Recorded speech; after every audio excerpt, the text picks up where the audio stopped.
Hi friends, ఈ video చూసిన వాళ్ళందరికీ నా నమస్కారం. ఈ వీడియోలో వచ్చేసి తేనె పట్టు ఎలా తీయాలి, తేనె పట్టు గురించి కొంత ఇన్ఫర్మేషన్ తెలుసుకుందాం.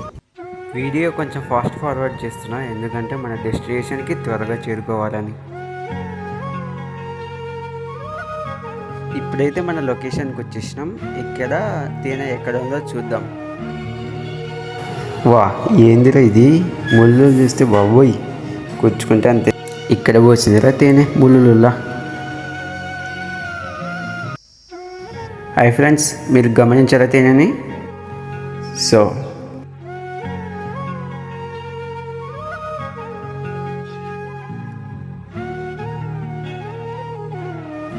తేనె జోపాలనుకుంటే మధ్యాహ్నం చాలా మంచిది, ఎందుకంటే ఎండ ఎక్కువగా ఉంటుంది కాబట్టి. అండ్ మన సేఫ్టీ ఇంకా ముఖ్యం, ఎందుకంటే ఈగలు కొరకకుండా ఉండనీక.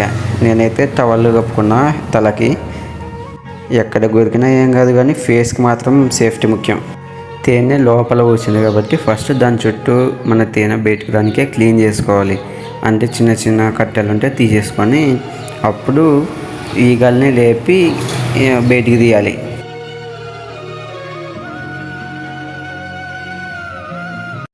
ఒక తేనె పట్టులో రాణి ఈగ, మగ ఈగ, ఆడ ఈగలు ఉంటాయి. అయితే సాధారణంగా ఒక తేనె పట్టులో ఒక రాణి ఈగ మాత్రమే ఉంటుంది. రాణి ఈగ ప్రధాన పని వచ్చేసి ముఖ్యంగా గుడ్లు పెట్టడం. ఒక రోజుకి 1500 నుంచి 2000 గుడ్లు పెట్టగలదు. తేనెటీగలన్నీ ఈ రాణి ఈగ మీదనే డిపెండ్ అయి ఉంటాయి. ఇంకా పనిచేసే ఈగలన్నీ ఆడ ఈగలు. ఇవి పూల నుంచి మకరందాన్ని సేకరిస్తాయి. తేనెని ఇంకా బీస్ వ్యాక్స్ని ఈ పని ఈగలే తయారు చేస్తాయి.